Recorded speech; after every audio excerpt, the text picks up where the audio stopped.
menata pendidikan? Kalau bagi saya paling tidak pendidikan itu difondasikan pada 4 hal. Ketika kita bicara bagaimana pendidikan bisa menyokong Indonesia ke depan menuju kepada Indonesia yang hebat, yang maju, yang bisa bersaing. Pertama, pendidikan itu harus difondasikan pada nilai spiritualitas. Belajar bagi kita itu bukan hanya sekedar menghabiskan waktu atau proses untuk mendapatkan pengetahuan agar hidup kita di dunia ini bisa lebih baik. Tidak hanya itu kalau seorang muslim, tapi kita belajar yang paling utama imtithalan li amrillah. Kita menunaikan perintah Allah. Qul hal yastawil ladzina ya'lamun wal ladzina la ya'lamun. Dan banyak lagi ayat-ayat yang bermakna bahwa kita harus belajar.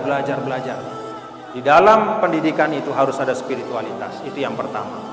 Kedua, pendidikan itu harus memanusiakan. Memanusiakan dalam makna apa? Bahwa nilai-nilai mulia dalam tataran kemanusiaan itu harus tercermin dalam pendidikan. Ada nilai as-sidqu, kejujuran. Ada nilai al-istiqomatu, keistiqomahan, kekonsistenan dalam kebaikan. Ada nilai al-amanatu, integritas. Ada al-kafa'ah, meritokrasi atau kapasitas. Semua nilai-nilai kemanusiaan yang baik itu harus tercermin dalam pendidikan kita. Lalu yang ketiga, pendidikan itu harus mampu mengakomodir ihtiyajatil asr. Dia mampu mengakomodir perubahan-perubahan masa kini. Jadi apa yang disebut tadi generasi milenial, generasi post milenial, atau anak-anak muda zaman now, kemudian kebutuhan masa depan itu harus tercermin di dalam pendidikan kita. Yang keempat, pendidikan itu harus menciptakan hasonah wa mana'ah, resiliensi atau ketahanan. Pendidikan tidak hanya mengajarkan ilmu, tapi mengajarkan untuk bertahan hidup. How to survive. Pada saat situasi dunia perubahan luar biasa, kita perlu pengetahuan bagaimana cara kita bertahan hidup.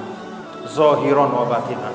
Pendidikan kita harus terisi dengan muatan seperti itu.